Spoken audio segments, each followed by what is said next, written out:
وبرکاتہ۔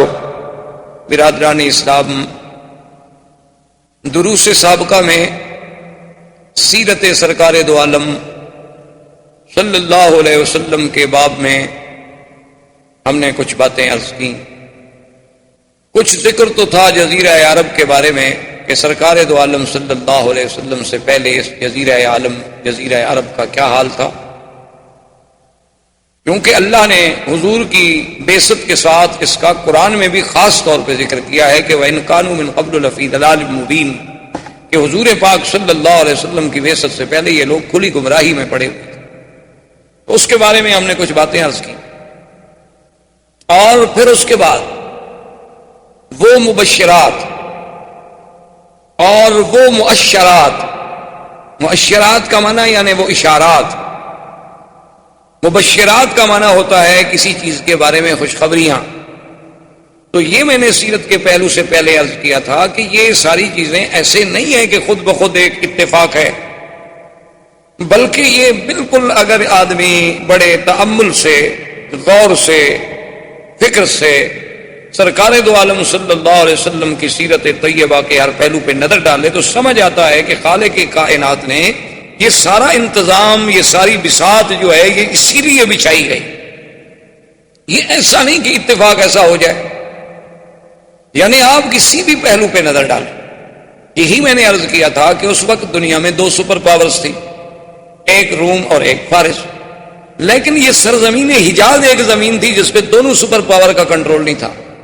تو اللہ تبارک و تعالیٰ کا اس خطے کو منتخب کرنا حضور کی ولادت کے لیے، تو اس میں آخر کوئی بات تو ایسی تھی کہ 2 طاقتیں ایک اس طرف ہے اور ایک اس طرف ہے، ایک ماورا النہر ترکمنستان کی طرف اور ایک المانیہ سے لے کر حبشہ سے لے کر یہاں تک، یہ دونوں طاقتیں باہر سے گھرے ہوئے ہیں، لیکن یہ درمیانی ٹکڑا کسی کے تسلط پہ نہیں، اور اللہ پاک نے اسی جگہ اپنے اس آخری نبی خاتم الانبیاء صلی اللہ علیہ وسلم کو پیدا فرمایا۔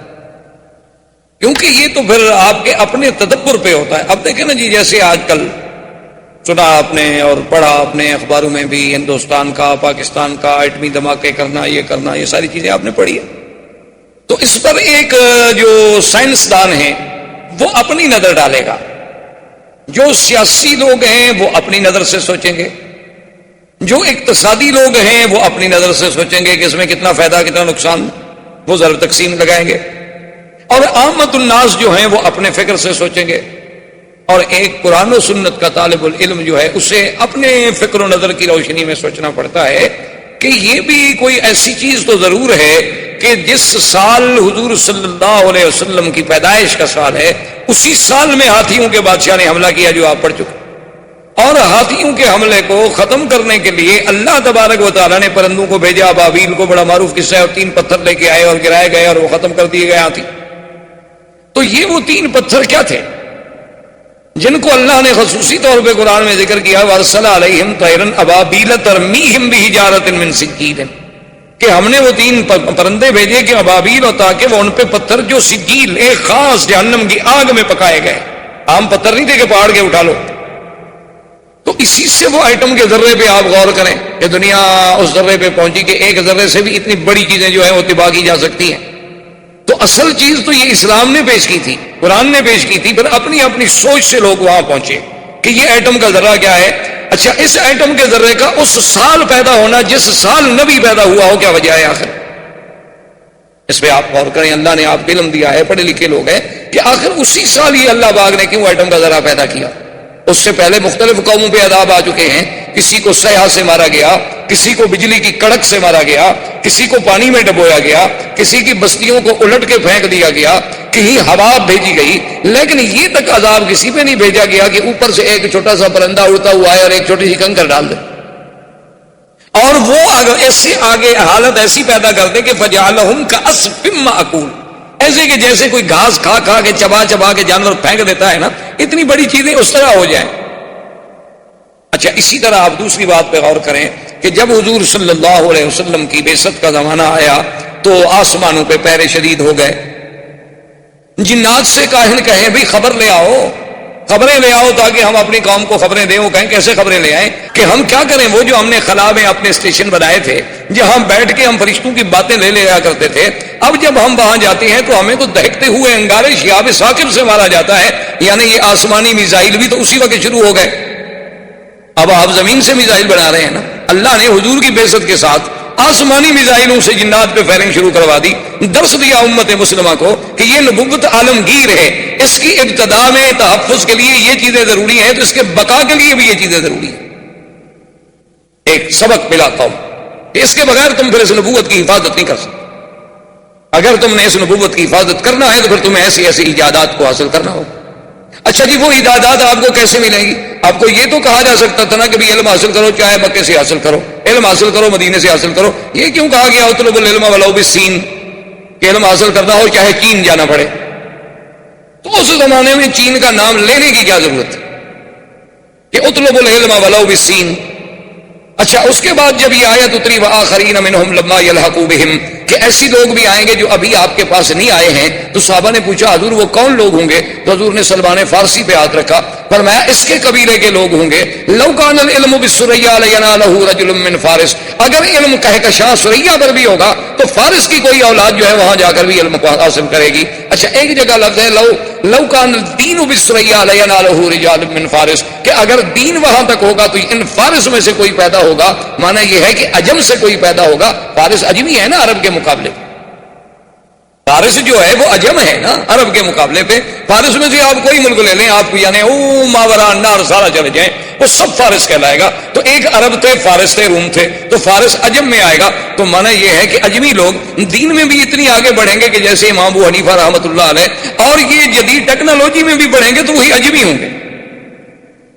تو یہ بھی تو کوئی سبق تھا نا جو ہمیں سیرت سے ملا، صرف یہ تو نہیں۔ اور اسی کو علامہ اقبال نے کہا تھا کہ فطرت کی مقاصد کی کرتا ہے نگہبانی، یا بندہ صحرائی یا مرد کوہستانی۔ وہ یہ پہلے کہہ گیا تھا کہ فطرت کے مقاصد کی کرتا ہے نگہبانی، یا بندہ صحرائی یا مرد کوہستانی۔ تو آخر کوئی بات تو تھی۔ آپ تصور کر سکتے ہیں وہ یہ باتیں کیوں کہہ گیا تھا کہ ایک ہوں مسلم حرم کی پاسبانی کے لیے، نیل کے ساحل سے لے کر تا بخا کے کاشگر۔ اس وقت کاشگر کوئی آپ کے پاس تھا یا مسلمان تھے یا آزاد ہو گئے تھے؟ تو آخر یہ کیا وجوہات تھیں؟ تو میرے کہنے کا مقصد یہ ہے کہ آسمانوں پہ پیروں کا بٹھانا، ہاتھیوں کو ایٹم کے ذریعے سے اور خدائی ایٹم کے ذریعے سے ہلاک کرنا، اور اس کے بعد یہ ساری چیزیں جو ہو رہی تھیں یہ ایسے اتفاق نہیں تھے، یہ اس آنے والے نبی صلی اللہ علیہ وسلم سرکار دو عالم حضرت محمد مصطفیٰ اللہ تبارک و تعالیٰ کے اس آخری نبی کے آنے سے پہلے یہ سارے انتظام بعض ایسے نہیں بلکہ ان میں ہر چیز میں اللہ کی ایک حکمت۔ اب دیکھیں کہ حضور صلی اللہ علیہ وسلم کے لیے اللہ نے خاندان کیسا منتخب کیا، باعتبار نسب کے سب سے اعلیٰ، کہ ولد اسماعیل ذریت ابراہیم، ذریت ابراہیم میں۔ اور پھر دیکھیں ابراہیم علیہ السلام کے دو بیٹے، ایک اسماعیل علیہ السلام اور ایک اسحاق علیہ السلام۔ اسحاق علیہ السلام سے پھر یعقوب علیہ السلام، یعقوب علیہ السلام سے پھر یوسف علیہ السلام۔ یعنی بنو اسرائیل میں جتنے نبی گزرے ہیں، ہزاروں انبیاء، سب یعقوب علیہ السلام کی اولاد ہیں، اور یعقوب علیہ السلام اولاد ہیں سیدنا اسحاق علیہ السلام کی، اسحاق علیہ السلام بیٹے ہیں سیدنا ابراہیم علیہ السلام کی۔ یعنی ایک بیٹے سے تو اللہ نے ہزاروں نبی بھیجے، اب جب دوسرے بیٹے کی باری آئی سیدنا اسماعیل کی تو ان میں ایک نبی پیدا کیا، محمد الرسول صلی اللہ علیہ وآلہ آلہ واصحابہ وسلم تسلیما کثیرا کثیرا، کہ اس ہزاروں نبیوں سے بھی وہ شان میں سبقت لے گئے۔ یعنی حضرت اسماعیل کے بلد میں تو صرف ایک نبی، حالانکہ وہ بھی تو ابراہیم علیہ السلام کے بیٹے ہیں۔ اچھا، وہ بنائے کعبہ میں باپ کے شریک ہیں، اور وہ اسماعیل علیہ السلام جو ذبیح اللہ بھی ہیں، ان کی نسل میں تو صرف ایک نبی رکھا گیا، کیونکہ اللہ تبارک و تعالیٰ کی، جیسے علماء نے لکھا ہے نا، ایک عالم نے بڑی عجیب بات کہی، اس نے کہا کہ اللہ اپنی وحدانیت میں لا شریک ہے تو ہمارا نبی بھی اپنی نبوت میں لا شریک، یعنی جیسے اس کی وحدانیت میں اس کا کوئی شریک نہیں، حضور کی بھی نبوت میں کوئی شریک نہیں، یہاں بھی اللہ نے پسند نہیں فرمایا کہ کوئی اور بھی اس کی اولاد میں نبی ہو، یہاں بھی اللہ نے میرے مدنی کو اکیلا رکھا کہ صرف ایک نبی پیدا ہو جو محمد مصطفیٰ صلی اللہ علیہ وسلم. اور پھر اعلیٰ نسب ایسا کہ اللہ تبارک و تعالیٰ نے حضور خود فرماتے ہیں کہ ان اللہ نظر الی اہل الارض، اللہ نے پوری زمین والوں پہ نظر ڈالی اور ان میں سے ولد اسماعیل میں سے کنانا میں سے قریش میں سے بنو ہاشم اور بنو ہاشم میں سے مجھے چن لیا. یعنی اللہ نے نسب دیکھیں کیسے نسب صاف کیا کہ ساری دنیا میں سے ولد اسماعیل کو منتخب کیا، اور پھر بنو کنانا، اس کے بعد ان میں سے پھر قریش کو چنا گیا. قریش میں سے بھی پھر قریش کے بھی تو بہت بڑا قبیلہ تھا نا، آگے کئی بطن تھے، کئی شاخیں تھیں، کئی ان کی آگے فرو تھی. ان میں سے اللہ نے بنو ہاشم کو چنا اور بنو ہاشم کے گھرانے میں سے اللہ نے عبداللہ کو چنا اور عبداللہ کے گھر میں اللہ نے محمد الرسول اللہ صلی اللہ علیہ وعلا آلہ وصحبہ وسلم تسلیما کثیرا کو چنا. یعنی آپ اندازہ فرمائیں یہ سارا ایسے تو نہیں. اور پھر یہ دیکھیں کہ جب قریش کا خاندان، یہ لوگ اپنے شرف کے لیے، یعنی اتنے لوگ تھے کہ آج کل تو لوگ پیسوں کے لیے لڑتے ہیں، آج کل تو لوگ پیسوں کے لیے لڑتے ہیں، عورت کے لیے لڑتے ہیں، زر کے لیے لڑتے ہیں، زمین کے لیے لڑتے ہیں. لیکن یہ خاندان جو ہے اس کا کمال دیکھیں، یہ اپنے شرف کے لیے لڑتے تھے کہ یہ ہماری عزت کا مسئلہ ہے. ان کی جتنی لڑائیاں آپ دیکھیں گے شرف کی تھی. اب دیکھیں کعبۃ اللہ بن گیا، حجر اسود پہ لڑائی ہو گئی تو اس کا مقصد کیا تھا؟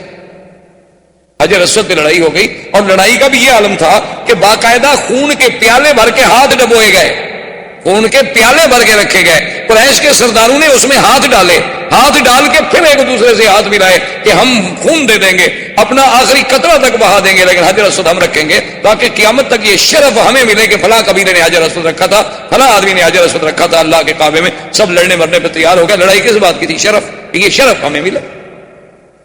اسی طرح آپ دیکھیں کہ بنو قصی ابن، ان میں سے جب بنو عبدالدار آئے، ان کا پھر لڑائی یہ ہو گئی کہ جناب یہ کعبۃ اللہ کا رفادہ، کعبۃ اللہ کا حجابہ، کعبۃ اللہ کا سقایا، یہ زمزم کا پلانا، کعبۃ اللہ کی چابی، کعبۃ اللہ کا انتظام، حاجیوں کی خدمت، یہ شرف ہے، یہ تو ہمیں ملے اور کسی کو ہم نہیں دیتے. یعنی اتنے اعلیٰ خاندان کہ جو اپنے شرف کے لیے لڑتے رہے، اپنے شرف کے لیے مرتے رہے کہ صرف ہمارا نام جو ہے، ہمارا شرف جو ہے وہ اونچا رہے. یعنی اپنی عزت کا اتنا خیال تھا کہ آپ حیران ہوں گے کہ ابو سفیان جو حضور کے چچا ہیں، وہ اتنے بڑے حضور صلی اللہ علیہ وسلم کے مخالف تھے کہ جنگ بدر بھی اسی سبب سے ہوئی تھی کہ ابو سفیان قافلہ لا رہے تھے، اور پھر احد کی جنگ کا اصل قائد جو ہے وہ ابو سفیان تھا.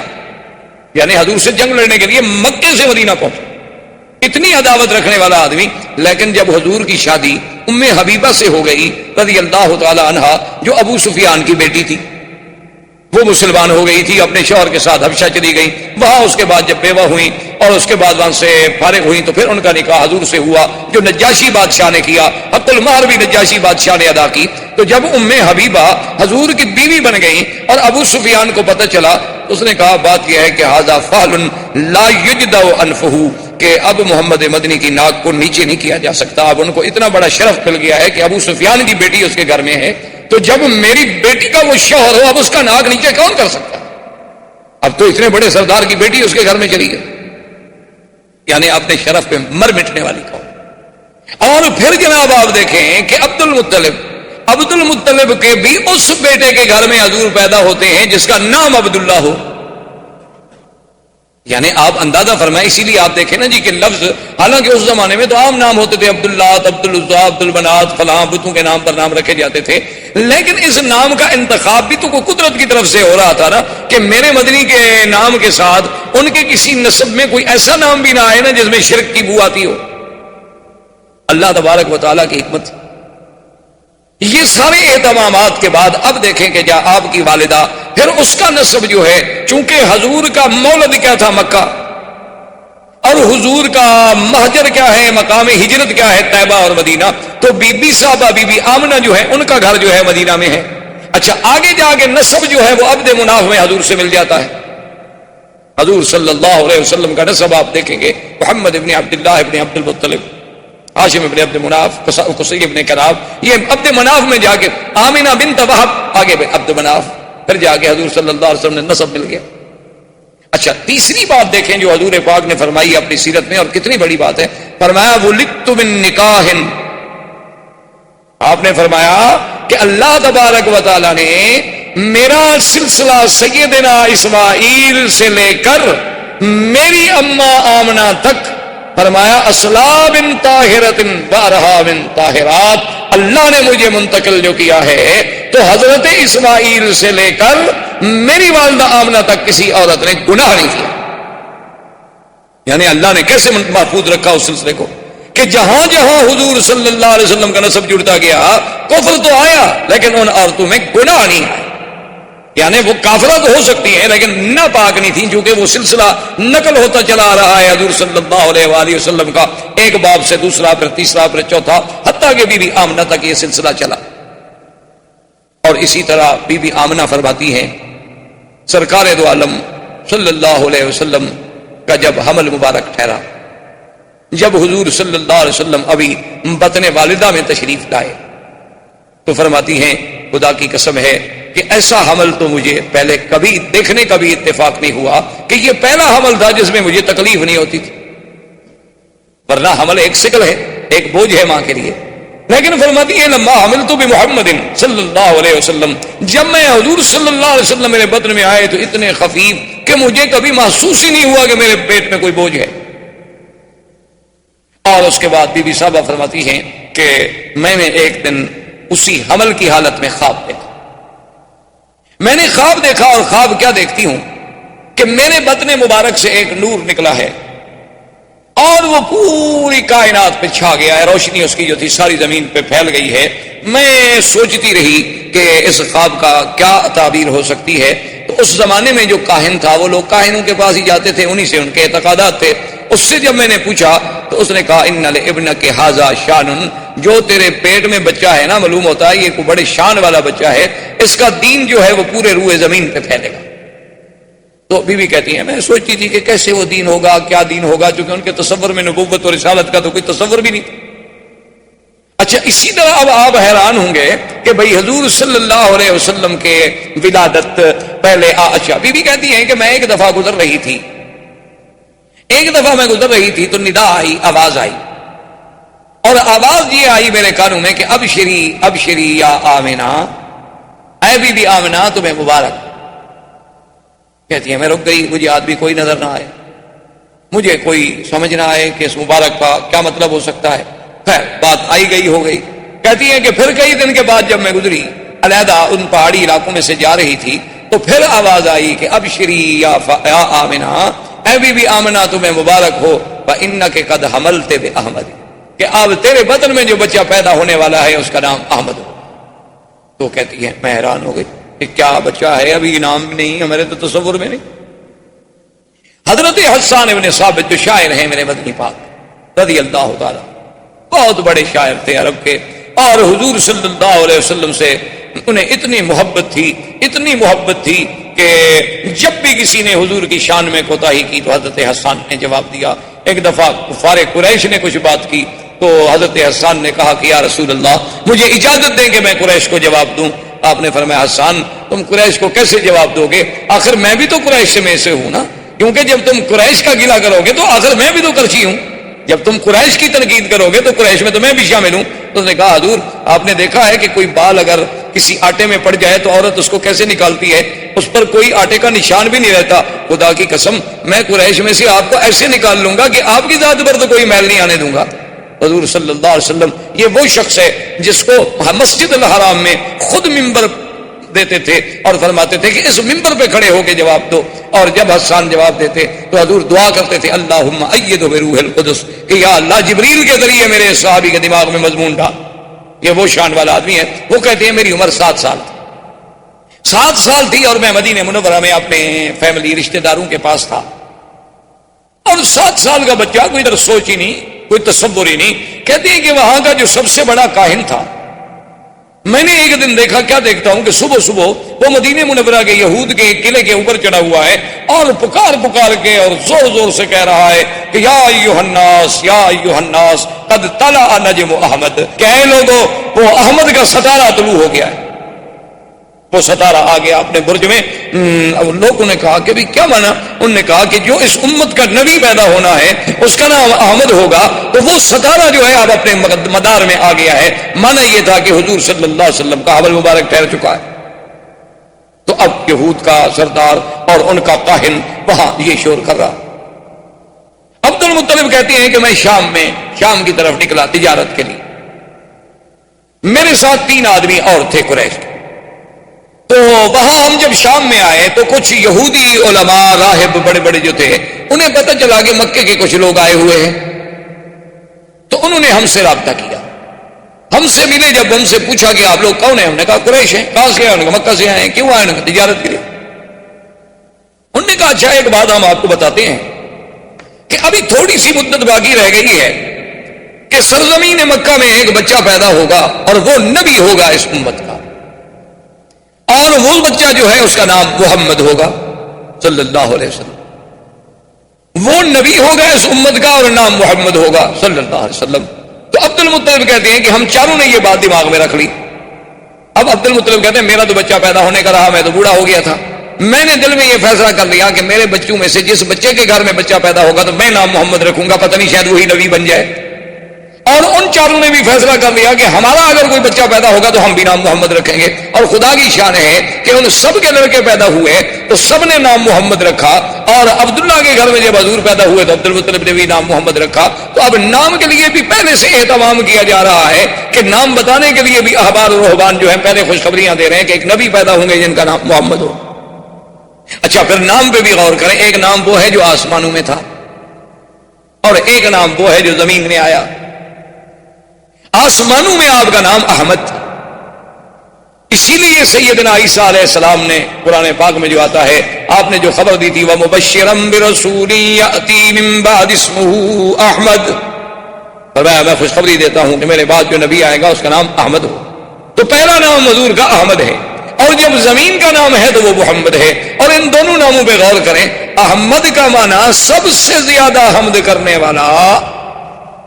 احمد کا معنی کیا ہے کہ سب سے زیادہ حمد و ثنا کرنے والا, اور محمد کا معنی کیا ہے جس کی سب سے زیادہ حمد و ثنا کی گئی ہو وہ محمد, اور سب سے زیادہ حمد و ثنا کرنے والا احمد. اچھا پہلے احمد بنے گا تو پھر محمد ہوگا نا, پہلے اللہ کی حمد و ثنا کرے گا پھر مقام محمد و مقام محمودیت نصیب ہوگا. تو اس لیے پہلا نام احمد تھا اور دوسرا نام جو ہے وہ محمد تھا صلی اللہ علیہ وسلم. یہ تو آپ کے اسماء تھے.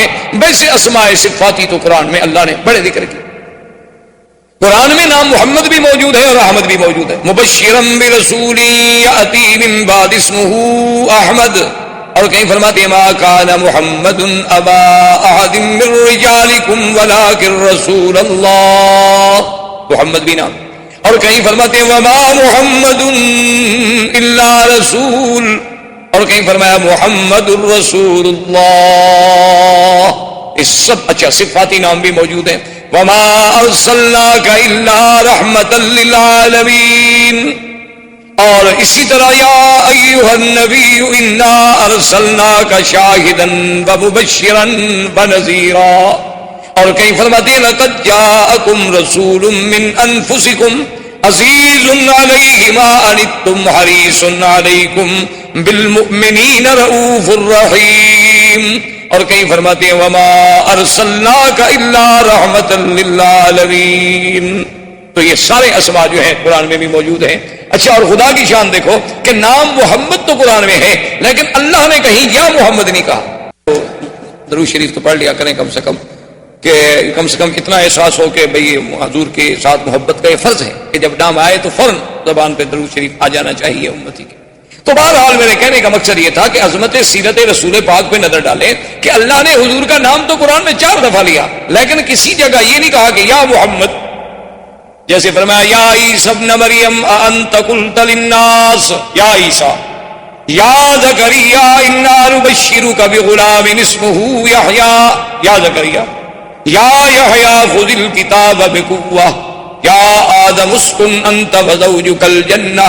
سب کو یا آدم, یا زکریا, یا میرے مدنی کو نہیں فرمایا یا محمد. جہاں بھی فرمایا یا ایھا النبی, کہیں فرمایا یا ایھا المزمل, کہیں فرمایا یا ایھا المدثر, کہیں فرمایا یا ایھا الرسول بلغ ما انزل الیک من ربک, اور کہیں فرمایا والضحیٰ واللیل اذا سجا, کہیں فرماتے ہیں طٰہٰ, کہیں فرماتے ہیں یاسین والقرآن الحکیم انک لمن المرسلین. مانا کیا تھا کہ ہر نبی کو نام سے پکارا گیا, میرے مدنی کو اللہ نے لقب سے پکارا. یعنی یہ عظمت جو ہے یہ بھی صرف سیرت مصطفیٰ کے حصے. ہاں کہیں نام لینا ضروری تھا، اللہ نے نام لے لیا، لیکن جب اللہ نے مخاطب کیا تو لقب سے کیا ہے، کپڑے میں لپٹنے والے حضور صلی اللہ علیہ وسلم کو خطاب کیا گیا. تو جب بھی خطاب ہوا تو خطاب لقب سے کیا گیا تاکہ عظمت محمد مصطفیٰ صلی اللہ علیہ وسلم جو ہے وہ آشکارا.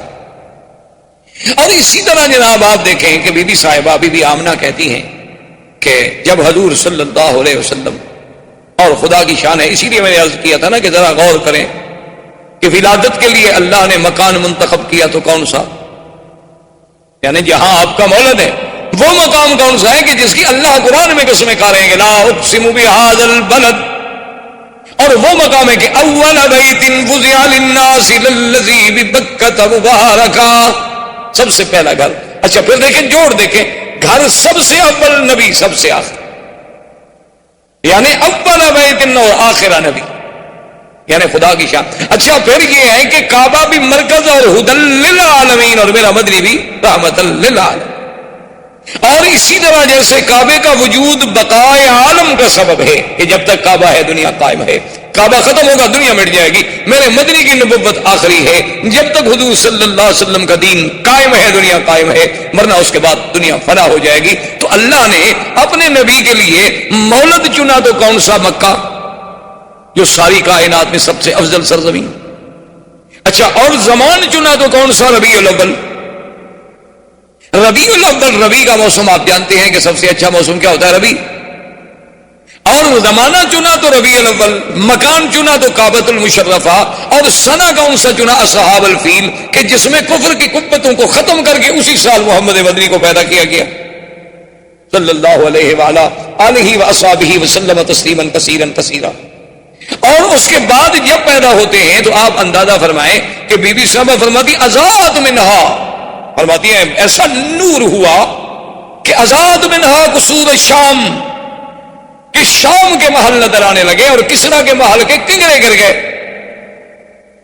اور مورخین نے باقاعدہ لکھا ہے کہ آپ کہ کسرا کا محل جو تھا اس کے محل کے کنگرے آگے جو بنے ہوئے تھے نا خوبصورت سے، وہ گرے، اور گرے کتنی 14.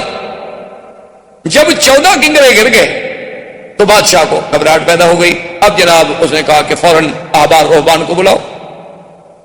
احباب رہبان کو جب بلایا گیا ان سے بادشاہ نے بات کی بھی کیا بات ہے، یہ کیا ہو رہا ہے کہ میرے محل کے کنگرے گر گئے، اور ادھر سے خبر آ رہی ہے کہ ہمارا جو بحیرہ تھا وہ زمین میں دھنس گیا، اور کہیں سے خبر آ رہی ہے کہ آتش بجھ گئی. یہ کیا ہو گیا؟ مجوس کی آتش جو سینکڑوں سالوں سے، صدیوں سے آگ جل رہی تھی، کیونکہ ان کے نزدیک آگ کا بجھ جانا جو ہے وہ تو بہت بڑی، یعنی بہت بری بات تھی، اس لیے وہ ہمیشہ آگ کو جلاتے ہیں. لیکن وہ آگ بجھ گئی اور پورے کا پورا ایک یعنی جھیل جو ہوتی ہے پانی کی، ایک بحیرہ جو تھا وہ زمین میں فوراً دھس گیا، اور میرے محل کے 14 کنگرے گر گئے. یہ بات کیا ہو رہی؟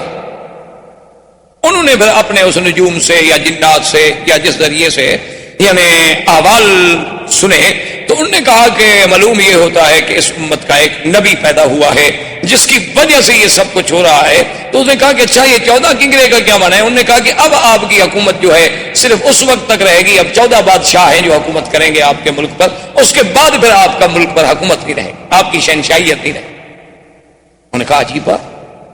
کہنے لگا اچھا چلو اگر تمہاری بات سچی بھی ہے تو 14 بھی تو کچھ تھوڑے نہیں ہوتے نا، 14 بادشاہ گزریں گے، نسل در نسل بیٹا آئے گا، پھر اس کا پھر اس کا پھر اس کا، تو چلو بڑا زمانہ ہے. اس کا مطلب ہے کہ ابھی ہمارا اقتدار تو ہے نا، 14 نسلیں تو ہماری دیکھیں گی نا اقتدار.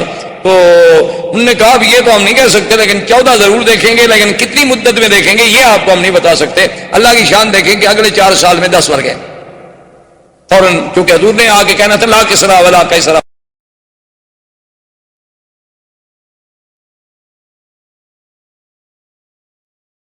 تو یہ سارے انتظامات جو کیے جا رہے ہیں کہ کہیں کنگرے گر رہے ہیں اور روشنی آتی ہے تو روشنی سے سیدھا قصور شام، شام کے محل دکھائے جاتے ہیں، کیونکہ میرے مدنی کی ابتدا مکہ سے تھی، مہجر مدینہ تھا اور انتہا شام تھی. کیونکہ حضور صلی اللہ علیہ وسلم کو معراج کہاں سے ہوا، حضور صلی اللہ علیہ وسلم کا اسراء کہاں سے ہوا، مکہ سے شام بیت المقدس. اور یوم محشر کہاں قائم ہوگا، شام. بیت المقدس، تو لہٰذا ابتدا تھی اور یہاں سے نور کے ساتھ آپ کا انتہا بھی دکھا دی گئی کہ مدنی کا مولد مکہ ہوگا اور مہجر جو ہے وہ طیبہ ہوگا اور منتہا جو ہے وہ شام ہوگا، بیت المقدس ہوگا۔ اچھا، اور خدا کی شان دیکھیں، عیسیٰ ابن مریم بھی تصدیق کے لیے کہاں اتریں گے؟ وہی شام۔ تو اب جناب بی بی آمنہ فرماتی ہیں کہ حضور صلی اللہ علیہ وسلم سرکار دو عالم، رحمت دو جہاں، سرکار مدینہ صلی اللہ علیہ وسلم جب پیدا ہوئے تو فرماتی ہیں یہ تمام دنیا کے بچوں سے ایک علیحدی وجہ پہ پیدا ہوئے کہ باقاعدہ مورخین نے لکھا ہے کہ آپ جب پیدا ہوئے تو آپ کے دونوں ہاتھ زمین پہ تھے اور ایسے محسوس ہوتا تھا کہ سجدہ کر رہے ہیں اپنے اللہ کو، اور اس کے بعد ایسے انگلی اٹھائی اور آسمانوں کی طرف دیکھا۔ یہ کوئی تصور بھی نہیں کر سکتا تھا کہ ایک پیدا ہونے والا بچہ یوں کرے۔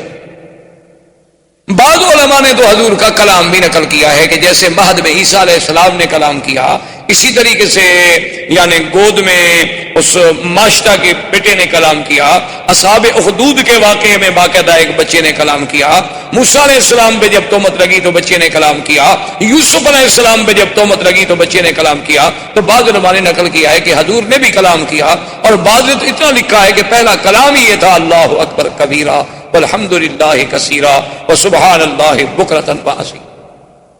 اور سیرت پاک کے اس پہلو پہ دیکھیں کہ حضور صلی اللہ علیہ وسلم بھی فرماتی ہیں کہ ولد مختونا ومسرورا، کہ حضور جب پیدا ہوئے تو ختنہ ہو چکا تھا، اور حضور جب پیدا ہوئے تو چہرے پہ مسکراہٹ ہے، مسرور ہے، خوشی ہے۔ عبد المطلب کو خبر دی گئی کیونکہ حضور کی پیدائش سے 6 مہینے پہلے ہی آپ کے والد عبداللہ تو فوت ہو گئے۔ اب خدا کی شان دیکھیں کہ والد یوں فوت ہو گئے، پھر بعد میں والدہ فوت ہو گئی، دادا فوت ہو گئے، چاچا فوت ہو گئے، اور حضور صلی اللہ علیہ وسلم کی وہ شان یتیمی جس کو قرآن نے خود ذکر کیا کہ الم یجدک یتیما، لیکن آگے بھی کہہ دیا فآویٰ، کہ میرا مدنی آپ کو ہم نے یتیم نہیں پایا، پھر ہم نے آپ کو خود تربیت دی، خود حفاظت کی۔ کیونکہ کوئی یہ تصور نہ کرے کہ یتیم بچے تو عام طور پہ بھٹک جاتے ہیں، ان کو تو کوئی سنبھالنے والا نہیں ہوتا، نہ باپ نہ ماں۔ جن کے ماں باپ ہیں وہ تو کنٹرول کرتے ہیں نا بچے کو، کیا پڑھ رہا ہے، کہاں جاتا ہے، کہاں سوتا ہے، کون دوست ہیں، لیکن جو یتیم ہے اس کا کون فکر کرے؟ اللہ نے فرمایا نہ میرے مدنی کو ایسا یتیم نہ سمجھنا، اس کا تو میں خود انتظام کرنے والا ہوں، اور میں والدین کو بھی اٹھا رہا ہوں تاکہ اگر کل کو کوئی بچہ قابل ہو تو لوگ کہتے ہیں نا جی اجی ایسے بہرحال کیوں ایسے قابل نہ ہوتا، دیکھو کس باپ کا بیٹا ہے، تو لوگ اس کی قابلیت کو باپ کی طرف نسبت کرتے ہیں، شاگرد کی لیاقت کو کہتے ہیں جی ٹھیک ہے ماشاءاللہ یہ ڈاکٹر صاحب بڑے لائق ہیں، لیکن انہیں کس استاد سے پڑھا ہے؟ استاد بھی تو دیکھو نا۔ اللہ نے فرمایا میرا مدنی نہ میں آپ کا باپ رکھوں گا، نہ دادا، نہ استاد، نہ مدرسہ، تاکہ تیرے کمالات کی نسبت صرف تیرے رب کے ساتھ ہو اور کسی کے ساتھ، اور کسی سے نسبت کی ہی نہ جا سکے۔ کوئی یہ نہ کہے کہ جی باپ کی تربیت نے ان کو بنا دیا۔ اس لیے حضور فرماتے تھے کہ ادبنی ربی فاحسن تادیبی، کہ مجھے ادب جو سکھایا میرے رب نے سکھایا، میری تربیت میرے رب نے کی ہے۔ تو وہ کیسا ادب تھا کہ آپ حیران ہوں گے کہ پیدا ہونے کے بعد بھی جنہوں نے بائیں پستان سے کبھی دودھ پینا گوارا نہیں کیا، کہ میں نبی ہوں، میرا کام دائیں سے پینا ہے، دائیں ہاتھ سے پینا ہے، دائیں چیز کو پسند کرنا ہے، میں یہ سار کو کیوں پسند کروں؟ اندازہ کریں سرکار دو عالم صلی اللہ علیہ وسلم کی تربیت کا۔ اچھا، عبد المطلب کو اطلاع ملی کہ آپ کے گھر میں بیٹا ہوا۔ عبد المطلب اس وقت کعبۃ اللہ میں بیٹھے تھے، جب ان کو اطلاع ملی کہ آپ کے گھر میں عبداللہ کے گھر میں بیٹا پیدا ہوا ہے، اور ولد مختونا ومسرورا، اور یہ پہلا خوش نصیب بیٹا ہے کہ جو مختون ہے، ختنہ بھی ہو چکا ہے، اور جو سرہ ہے وہ بھی خود بخود کٹی ہوئی ہے، اس کو بھی کاٹنے کی ضرورت نہیں پڑی۔ حیران ہو گئے، ان کا اچھا، تو جلدی جلدی دوڑے آئے اور اپنے بٹے کو اٹھایا، اور پتہ ہے، اور بی بی کہتی ہے اللہ اکبر۔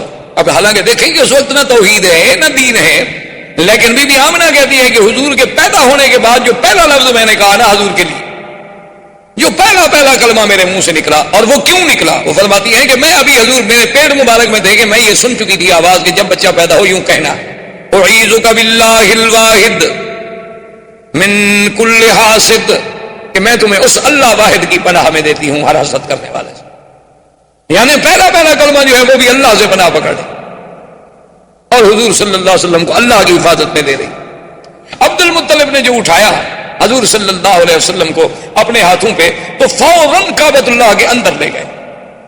عبد المطلب لے کے آئے اور سب سے پہلے کعبے کے اندر لے گئے، اور کعبے کے اندر جا کے اللہ تبارک و تعالیٰ سے دعا کی کہ مولا میرا بیٹا عبداللہ تو فوت ہو گیا ہے، لیکن اتنے جو تو نے شان والا بچہ مجھے عطا فرمایا ہے تو اس کی حفاظت فرما، اس سے دنیا کے ہر شر سے، دنیا کے ہر حسد سے، دنیا کے ہر عناد سے محفوظ فرما، اور اس کو عظمتیں عطا فرما۔ کعبۃ اللہ کے اندر دعا کر کے واپس آئے اور آ کے بی بی آمنہ سے کہا کہ خیال رکھنا، اس کا چہرہ مجھے بتا رہا ہے کہ ان ابنی ھذا لشان، اس میرے بیٹے میں کوئی بات ضرور ہونی ہے، یہ ہے کوئی شان والا بچہ۔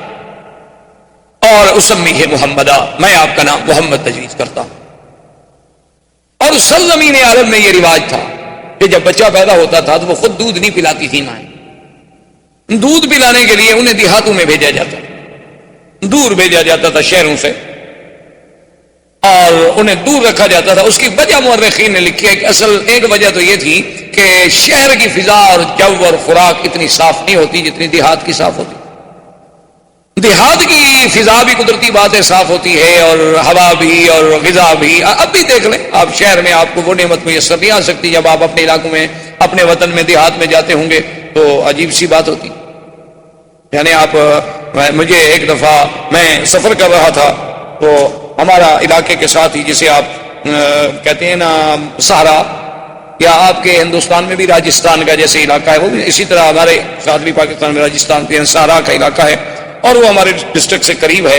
تو وہاں کچھ دوستوں نے انہوں نے کہا کہ حضرت آپ آتے ہیں اور جلسہ، سفر، تقریر، درس، صبح درس، مغرب کو درس، عشاء کو درس، رات کو جلسہ، پھر سفر، تو کم از کم آپ ایک دن 2 دن دیں تاکہ ہم آپ کو یہاں کو ہرن ورن کا شکار کھلائیں، یہ کریں وہ۔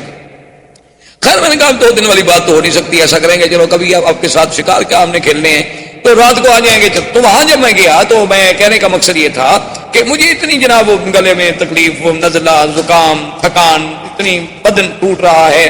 اب وہاں جا کے یاد آیا کہ بھائی وہ اتفاق سے وہ دوائیوں کا بیگ بھی میں نے ساتھ ہی رکھا، کیا کھاؤں کیا نہ کروں، اب سارا ہے روئی کا علاقہ، ٹیلوں پہ بیٹھے ہوئے، نہ گھر ہے نہ کچھ ہے۔ تو ان سے میں نے کہا کہ بھائی کیا، انہوں نے کہا جی ابھی آپ کا علاج کرتے ہیں۔ وہ جناب گھی لے آئے خالص، اور اس کے انہوں نے کہا کہ جی 2-3 فنجان بھر کے پی جائے۔ میں نے کہا میں نے زندگی میں 1 تولہ گھی نہیں پیا، پیدا ہونے کے بعد پتہ نہیں ماں شاہ نے کھلا دیا ہو مکھن وکھن تو وہ تو یاد نہیں، اس کے بعد تو مجھے یاد نہیں آتا۔ انہوں نے کہا حضرت آپ پیے، انہوں نے کہا اللہ کے بندے گھی پینے سے میرا نظر ٹھیک ہو جائے، میں تو اور مر جاؤں گا۔ انہوں نے کہا جی آپ پیے تو صحیح۔ خیر بہرحال زبردستی مجھے انہوں نے پلا دیا۔ آپ یقین فرمائیں کہ میں نے زندگی میں اتنا اچھا گھی اور اتنا اچھا اس کے ذائقہ، خوشبو، اور جناب انہوں نے کہا جی اب آپ تھوڑ جائیں، کہاں تھکان گئی، کہاں ہمارا نزلہ گیا، کہاں گلے کی خشکی، کہاں وہ خراش وہ ٹھیک ٹھاک۔ انہوں نے کہا جی ہمارے یہاں تو یہی علاج ہوتا ہے۔ میں کہا یار یہ عجیب علاج ہے یار۔ تو مقصد کہنے کا یہ تھا کہ وہ جب اتنی صاف ہوتی ہے، خوراک اتنی صاف ہوتی ہے، وہ گھی اتنی اصلی ہوتی ہے کہ اس میں ملاوٹ کا تصور نہیں ہوتا، تب اپنے بچوں کو بیر۔ اور دوسری وجہ یہ تھی کہ شہر کی زبان صاف نہیں رہتی، جیسے غذا صاف نہیں رہتی اسی طرح زبان صاف نہیں رہتی۔ کوئی حاجی آیا، کوئی کہاں سے آیا، کوئی کہاں سے آیا، کوئی کہاں سے آیا، ایک ایک لفظ، آدھا آدھا لفظ، ایک ایک جملہ چھوڑ گیا۔ اب آپ یہاں دیکھتے ہیں نا عربی لکھی ہوتی ہے ناشی و نال، یہ کون سی عربی ہے؟ نیشنل کا ترجمہ جو نہیں کر پائے بیچارے، کہ اب نیشنل کا کیا ترجمہ کرے گا، جو اسی کو ناشی و نال بنا دو۔ ٹویوتا، بوتو، جو مرضی ہے اپنا بنا لیں۔ کہاں سے؟ اچھا اب جناب وہ جو بناتے ہیں نا جی وہ صبح انڈے کو ایسے مار مار کے چھوٹے، اس کا نام ہے شکشوکا۔ کہاں سے آ گیا جی شکشوکا؟ کو عربی کا لفظ ہے دنیا میں شکشوکا۔ پیزا کون سی عربی ہے جی پیزا؟ یہ تو اٹالین پراٹھے کا نام ہے پیزا، یہاں کون سی عربی میں آ گیا پیزا؟ یہ اس لیے کہ زبان بگڑتی ہے، جب باہر کے لوگ آتے ہیں تو اپنی کچھ برائیاں تو ہمیں دے جاتے ہیں، اچھائیاں مکے والوں کی لے جاتے ہیں اور برائیاں وہ یہاں چھوڑ جاتے ہیں۔ تو اس لیے بھی لوگ جو تھے وہ شہروں سے اپنا گھبراتے تھے کہ بھئی بچے کی تربیت باہر کرو کہ اس کی زبان بڑی فصیح۔ تو اس لیے اب جناب بی بی صاحب ابھی اسی تمنا میں تھی، بنو سعد کے قبیلے کی مرضعات آئیں، مکے میں آ کے بچوں کو تلاش کیا، سب اپنا اپنا بچہ لیتی گئیں، اور جب سنے کہ محمد عربی عبداللہ کے گھر میں پیدا ہوئے، باپ فوت ہو گیا ہے، بھئی یتیم ہے نا۔ اچھا یہ مطلب نہیں تھا کہ ان کو صرف پیسوں کا خیال ہوتا تھا، وہ دودھ کی کوئی اجرت طے نہیں کرتی تھی، ان کے نزدیک دودھ بیچنا حرام تھا۔ اچھا یہ ہمارے دیہاتوں میں بھی رواج رہا ہے، ہمارے قبائل میں، کہ دودھ بیچنے کو بڑا حرام سمجھا جاتا ہے۔ کہ دودھ ہے یار ٹھیک ہے، اللہ کی نعمت، اس کو کیا بیچنا ہے؟ اب تو خیر لوگ دودھ والی بیچ دیتے ہیں، دودھ کیا ہوا، اب تو قوم اتنی ترقی کر گئی۔ اچھا خیر جناب وہ یہ ہوا کہ وہ یہ سوچتے تھے کہ بعد میں اکرامیہ جو ہے وہ تو ہمیں ملنا ہے نا، طے نہیں کرتے کہ ہمیں دودھ پلانے کے اتنا پیسے دو، لیکن صاف بات ہے کہ بڑا گھر ہوگا تو اکرام، لباس، کپڑے، یہ وہ ملے گا، اور ایک یتیم بچے کے گھر سے بھی ہمیں کیا ملے گا؟ ماں غریب ہے، باپ مر گیا ہے، دادے کی کفالت میں ہے، اور اس زمانے میں عبد المطلب کا گھرانہ سب سے زیادہ غریب تھا۔ غربت کی وجہ کیا تھی کہ جو کچھ ہوتا تھا وہ تو حاجیوں پہ لٹا دیتے تھے، جو کچھ ہوتا تھا وہ حاجیوں پہ لٹایا جاتا تھا کہ ان کو پانی پلاؤ، شربت پلاؤ، ان کو جناب کھانا کھلاؤ، ان کے رہنے کا انتظام کرو۔ اب اتنے حاجیوں کا انتظام کرنا ہے ایک سردار کو، تو اس کے گھر میں بچ کیا جاتا ہے۔ تو بہرحال جب وہ مایوس ہو گئیں تو بیٹھے بیٹھے حلیمہ نے جو حضور صلی اللہ علیہ وسلم کی مرضعہ ہیں، دایا ہیں، اپنے شوہر سے کہا، ان کے شوہر کا نام حارث، اپنے شوہر سے کہا کہ مجھے کوئی بچہ نہیں ملا، اور میں یہ بھی نہیں چاہتی کہ سب لوگ تو بچے لے جائیں اور میں بغیر بچے کے جاؤں، تو اب ایسا کیوں نہ کریں کہ ہم اس یتیم بچے کو لے لیں۔ اس نے کہا کہ ٹھیک، اچھی بات ہے، جب اور کوئی نہیں ملا تو چلو خالی رہنے سے تو بہتر ہے کہ کوئی بچہ تو ہم لے جائیں۔ بی بی حلیمہ آئی، آگے دیکھا تو عبد المطلب بیٹھے ہیں۔ انہوں نے پوچھا کون ہو؟ انہوں نے کہا میں مرضعہ ہوں، میں سنا ہے کہ بچہ ہے، یتیم ہے، اور وہ میں لینا چاہتی ہوں۔ انہوں نے کہا دیکھ لو کہ وہ یتیم ہے، ان کے والد فوت ہو گئے، اور تمہیں پتا ہے کہ ہم سرداری کی وجہ سے اور خدمت حجاج کی وجہ سے اتنے تنگ دست ہیں، شاید تمہاری خدمت نہ کر سکیں، لیکن ایک بات میں تمہیں بتاؤں، ایسا بچہ تمہیں کبھی نہیں ملے گا۔ اور اس کے بعد انہوں نے پوچھا ماں اسمو کے، تیرا نام کیا ہے؟ تو بی بی کہتی ہے میں نے کہا حلیمہ۔ نے کہا قبیلہ تو کے، تمہارا قبیلہ کون سا ہے؟ نے کہا بنو سعد۔ تو فرح فرحن شدیدہ، حضرت عبد المطلب بڑے خوش ہو گئے، کہنے لگے اسمو کے حلیمتی حلیمہ و قبیلہ تو کے سعد و ابنی محمدہ، تمہارا نام حلیمہ حلم سے ہے اور قبیلہ سعد سعادت سے ہے، لیکن میرا بیٹا بھی تو پھر محمد ہے صلی اللہ علیہ وسلم۔ اور بی بی حلیمہ کہتی ہیں کہ میں اندر گئی تو حضور صلی اللہ علیہ وسلم ایک سبز ریشمی کپڑا تھا جو اماں نے نیچے بچھایا ہوا تھا، اور اس پہ حضور ایسے سیدھے لیٹے ہوئے تھے، اور فرماتی ہے کہ اتنا جمال تھا، اتنا حسن تھا، اور اتنی چہرے پہ تبسم تھا کہ میں تو ڈر گئی کہ میں ان کو اٹھا کے نیند سے بیدار کر کے ایسے اس منظر کو کہیں ضائع نہ کر بیٹھوں، میں اب ڈر کے مارے ہاتھ نہ لگاؤں کہ چلو سونے دو میرے پاک نبی صلی اللہ علیہ وسلم، کہ اتنی پیار سے لیٹے ہوئے کہ نظریں آسماں کی طرف ہیں، چہرے پہ تبسم ہے، اور رنگ ایسا میں نے نہیں دیکھا، جمال ایسا میں نے نہیں دیکھا۔ تو میں نے بی بی آمنہ سے پوچھا کہ آپ کا یہ بیٹا؟ اس نے کہا تمہیں پتا ہے کہ ولد مفتونن، یہ تو پیدا ہی مفتون ہوا ہے، یہ تو پیدا ہی مسرور ہوا ہے، ان ابنی ھذا لشأن، میرے اس بیٹے کو اللہ نے کوئی مقام دینا ہے، حلیمہ اگر بچہ لینا ہے تو ذرا خیال سے لے جانا۔ اور حلیمہ بی بی کی سواری کیا تھی؟ گدا۔ بعض روایات میں اونٹنی کا ذکر ہے، لیکن بعض روایات میں گدا کا ذکر۔ اچھا اب جناب عجیب شان دیکھیں کہ جب وہ آئے، سواری چونکہ ایک تھی، آگے اس کا شوہر بیٹھا، اصولی سی بات کہ خامن جو ہیں وہ آگے بیٹھتے ہیں اور عورتیں پیچھے بیٹھتی ہیں، آج کل تو نہیں، یعنی اس زمانے کی میں بات کر رہا ہوں، یہ حضور صلی اللہ علیہ وسلم کے اس دور ولادت کی بات ہے۔ تو بہرحال وہ حارث جو تھا وہ سواری پہ آگے بیٹھا، اور اس کے بعد ان کی بیوی پیچھے۔ اب بیوی پیچھے بیٹھے گی تو حضور کو تو آخر وہ گود میں لے گی نہیں۔ اچھا جب گود میں لے کے بیٹھی، سواری نہیں چلتی، وہ سواری کھڑی نہ ہو۔ اب بھی کہتی ہے میں حیران ہو گئی، پہلے ہماری سواری کمزور تھی، اب اور یہ ہو گیا کہ بھئی اتنا بچے کا بوجھ تو نہیں ہو سکتا کہ اس کی وجہ سے یہ نہ چلے۔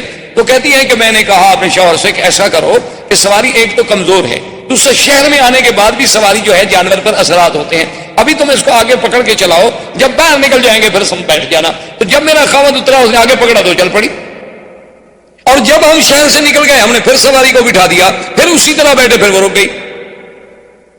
میں نے کہا کیا بات ہے؟ تو حارث کہنے لگا کہ آمنہ معلوم ہوتا ہے کہ یہ بچہ کوئی ایسے شان والا ہے کہ اس کو اس کا مالک پیچھے نہیں بیٹھنے دیتا، اس کو آگے ہی بٹھانا ہوگا، تو لہذا اس کو میں آگے لے لیتا ہوں، تم پیچھے بیٹھی رہو۔ تو میں نے اپنی گود میں لے لیا۔ تو کہتے ہیں میری سواری جو چلی نا تو ساری بنو سعد کی سواریاں پیچھے رہ گئیں، اور وہ ہمیں پکار رہی ہیں کہ حلیمہ تمہاری سواری کو کیا ہوا؟ میں نے کہا سواری تو وہی ہے، پر سوار بدل گیا، سواری تو میری وہی ہے جو آتے ہوئے چل نہیں سکتی تھی، آتے ہوئے کھڑی نہیں ہو سکتی تھی۔ اور پھر بی بی حلیمہ کہتی ہے کہ ہمارے علاقے میں غربت کا یہ عالم تھا، پورا علاقہ برباد تھا، اور میری کہتی ہے کمزوری کا یہ عالم تھا کہ میرا ایک بیٹا تھا، اس کو میں دودھ نہیں پلا سکتی تھی، دودھ والا بیٹا تھا، یعنی رضاعت کے دور میں تھا، لیکن اتنا میرا کم دودھ ہوتا تھا کہ سارا دن میرا بیٹا روتا رہتا تھا۔ بی بی حلیمہ کے بیٹے کا نام عبداللہ تھا، جو حضور کا رضائی بھائی تھا۔ اب دیکھیں باپ کا نام بھی عبداللہ اور رضائی بھائی کا نام بھی عبداللہ، ماں کا نام آمنہ اور مرضعہ کا نام حلیمہ، یعنی آمنہ امن سے، حلیمہ حلم سے، قبیلہ سعد سے، اور رضاعت والا بھائی بھی عبداللہ۔ یہ سارے اتفاق ہے۔ یہ تو معلوم ہوتا ہے کہ اس خالق کائنات نے نظام بنایا کہ جس چیز پہ آپ نظر ڈالیں یعنی عجیب حیرت ہوگی. اچھا دیکھیں نا، اگر آپ لفظ دیکھیں اللہ تو کس دوسرے لفظ پہ شد ہے؟ پہلے لفظ پہ تو شد نہیں ہے نا. اور حضور کے نام پہ بھی دیکھیں محمد، وہاں بھی شد دوسرے نام پہ آتی ہے، پہلے نام پہ نہیں آئی، آخر پہ بھی نہیں آئی. یعنی یہ سارے اتفاقات ہیں. یہ بخت و اتفاق ہے کہ ہاں جی اتفاق ہے، ایسا ہو گیا ہوگا، یہ کیا بات ہے؟ یہ سارے زمین و آسمان کی سٹیجیں جو سجائی جا رہی ہیں یہ سارے اتفاق نہیں، بلکہ معلوم یہ ہوتا ہے کہ یہ کارخانہ ہستی اللہ تبارک و تعالیٰ نے شاید اسی آنے والی ذات کے لیے پیدا کیا کہ اب جناب بھائی کا نام کیا ہے؟ عبداللہ، اور آپ کی دو بہنیں بھی ہیں رضائی، ایک کا نام تھا شیما اور ایک کا نام تھا انیسا یا انیسا. تو بی بی حلیمہ کہتی ہیں کہ میرا اتنا دودھ بھی نہیں ہوتا تھا کہ میرا بچہ پی دے. وہ بیچارہ روتا رہتا تھا، نیند نہیں آتی تھی بھوک کے بارے کی، اور تو کوئی غذا کوئی نہیں تھی. لیکن کہتی ہے جب میں حضور کو لے کے آئی تو کہتی ہے پہلا دن تھا کہ میرے سینے کے دونوں حصے جو ہے دودھ سے بھر گئے، اور حضور پاک نے بھی پیٹ بھر کے دودھ پیا اور میرے بیٹے نے بھی پیٹ بھر کے دودھ پیا، اور دونوں آرام کرتے رہے کہ اللہ نے میرے بدن میں بھی انقلاب، میرے گھر میں بھی انقلاب. اور میری بکریاں شام کو چرنے گئی، واپس آئی تو ان کے نت بھرے ہوئے ہیں دودھ سے. ایک ہماری بالکل مریم قسم کی اونٹنی تھی جو اٹھ کے نہیں کھڑی ہو سکتی تھی، تو میرا شوہر دوڑا ہوا آیا، اس نے کہا حلیمہ دیکھا وہ اونٹنی کھڑی ہے، وہ دودھ اترا ہوا ہے، برتن لاؤ میں دودھ لے کے آؤں، کیونکہ اونٹنی کا دودھ عرب کو بڑا محبوب تھا.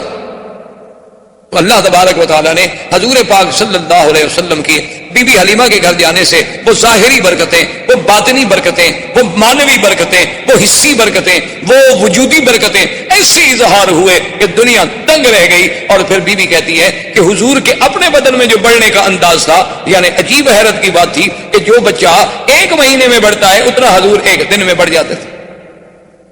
یعنی بی بی صاحبہ فرماتی ہیں جب حضور کی عمر 2 سال کی ہوئی ہے تو آپ 6 سال کے نظر آتے تھے، اور حضور صلی اللہ علیہ وسلم نے 4 مہینے کی عمر میں بولنا شروع فرما دیا. اور اتنے فصیح لفظ کہ اب دیکھیں نا، حضرت ابو بکر صدیق خود قریشی ہے، خود اہل مکہ ہے. کبھی کبھی انہوں نے ایک دفعہ حضور صلی اللہ علیہ وسلم سے کہا کہ یا رسول اللہ صلی اللہ علیہ وسلم، مجھے بڑی حیرت ہوتی ہے کہ کبھی آپ ایسا لفظ بولتے ہیں کہ ہم عرب ہیں، کرشی ہیں، لیکن ہمیں بھی سمجھ نہیں آتا اس کا ترجمہ. تو حضور نے فرمایا کہ ابو بکر ایسا کیوں نہ ہو، ایسا کیوں نہ ہو. ولدت فی قریش وربیت فی بنو سعد، اللہ نے مجھے قریش میں پیدا کیا اور بنو سعد جیسے قبیلے میں نے وہاں تربیت پائی، میں نے وہاں دودھ کا زمانہ گزارا. اگر میری زبان فصیح نہیں ہوگی تو پھر کس کی زبان فصیح؟ تو اللہ تبارک و تعالیٰ آپ کو بھی اور مجھے بھی حضور کی سیرت پر عمل کرنے کی توفیق عطا فرمائے. زندگی باقی تو بات باقی. اللہم صلی علی سیدنا محمد وعلی آل سیدنا محمد کما صلیت علی ابراہیم وعلی آل ابراہیم فی العالمین انک حمید مجید.